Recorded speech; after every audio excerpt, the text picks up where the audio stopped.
నమస్కారం. ఈరోజు చాలా ప్రాముఖ్యమైన రోజు మన భారతదేశానికి. మీ అందరికీ తెలుసు, రాజ్యాంగం మహానుభావులు డాక్టర్ బిఆర్ అంబేద్కర్ గారు చైర్మన్షిప్లో, డ్రాఫ్టింగ్ కమిటీ చైర్మన్షిప్లో రాజ్యాంగాన్ని రచించుకొని ఈరోజు అధికారికంగా అడాప్ట్ చేసుకున్నాం మనం భారతదేశానికి. ఈ రాజ్యాంగం యొక్క ప్రాముఖ్యత ఏంటంటే, దీనిలో గణతంత్రం, తర్వాత సౌభాతృత్వం, తర్వాత సార్వభౌమాధికారం, ఈ మూడు చాలా ఉంటాయి.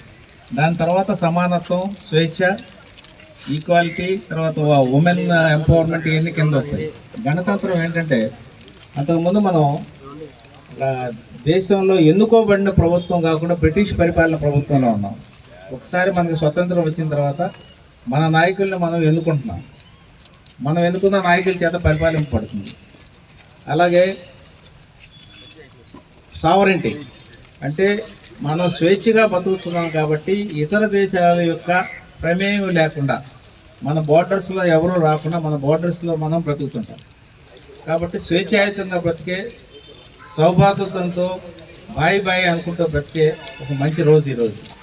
దాంతోపాటు ఉమెన్కి, తర్వాత వీకర్ సెక్షన్స్కి, తర్వాత ఈ దేశంలో ఉన్న వెనుకబడిన వర్గాలకి అందరికీ సమంగా బ్రతికే సమానత్వం, తర్వాత స్వేచ్ఛగా బ్రతికే, స్వేచ్ఛగా ఓటు హక్కు వినియోగించుకునే ఒక హక్కుని, తర్వాత ఒక భావాన్ని కల్పించిన ప్రధానమైన రోజు. సో ఈ రోజును పురస్కరించుకొని మనం అందరం సెలబ్రేట్ చేసుకున్నాం, దేశమంతా సెలబ్రేట్ చేసుకున్నాం. ఈరోజు మనం మున్సిపల్ కార్పొరేషన్ ఆఫీస్లో కూడా సెలబ్రేట్ చేసుకున్నాం. మీ అందరికీ ఒకసారి republic day greetings. Wish you all happy republic day. Thank you very much.